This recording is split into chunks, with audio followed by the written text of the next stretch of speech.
So somebody asked me about the Adidas Treadflow shoe, which is a running shoe specifically made for treadmills. To be honest, this is a shoe that I wasn't even aware of that it existed. To go over some features of the shoe that are nice about it, what I would like is it features Adidas's Light Strike Pro foam, which is really responsive yet really cushioned, difficult blend to get.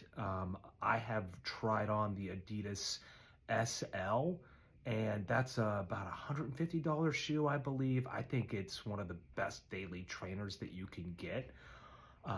The Treadflow specifically has a unique rubber outsole, so the bottom of the shoe doesn't have the significant rubber pattern or grip pattern that you would see on a traditional running shoe.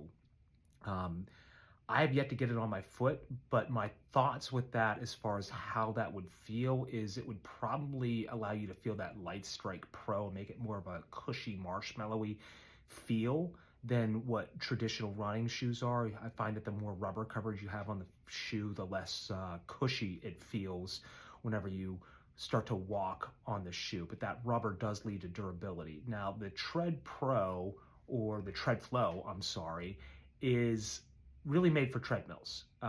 Its rubber outsole looks really smooth. I don't think it would be great on anything that's unpredictable, even from a outdoor running road perspective. It's probably gonna get chewed up pretty quickly. I imagine it would feel similar to the Adidas SL. And question that I had was, how would this work with something like plantar fasciitis? So one of the nice features about Adidas's SL, Treadflow, or even their Ultra Boost shoes is that they feature a 10 millimeter heel to toe drop. So that heel is higher than where your forefoot is. And what that does is provide some actual offloading of the Achilles tendon and also the plantar fascia. So they're likely to decrease strain on the plantar fascia. I would say that for people with plantar fasciitis, and this is completely anecdotal, what I see in my practice is that if you are treadmill walking or running, it seems to exacerbate plantar fasciitis. I don't have a proposed mechanism as to why. Your gait does change a little bit. The way that you walk and or run on a treadmill does change compared to walking normally outdoors.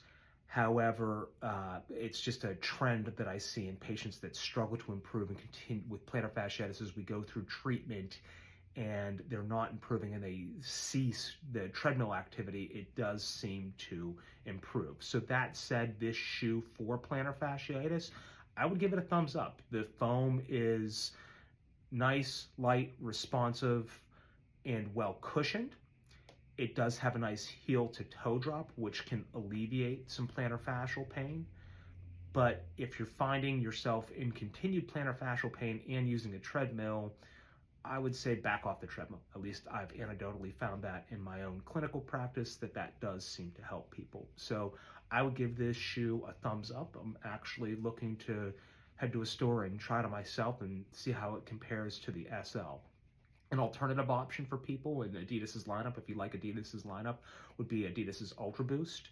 It also has a 10 millimeter heel to toe drop and probably feels more cushioned than the other shoes. I don't find it to be as responsive, but it is a super, super comfortable shoe. The one downside to it is it does have a very tight knit upper, but some people really like that feel. So if you have a wide foot, bunions or bunionettes or hammer toes that bother you in tight shoes, it's probably not the best shoe for you, but for plantar fasciitis, it's another excellent choice from Adidas's lineup.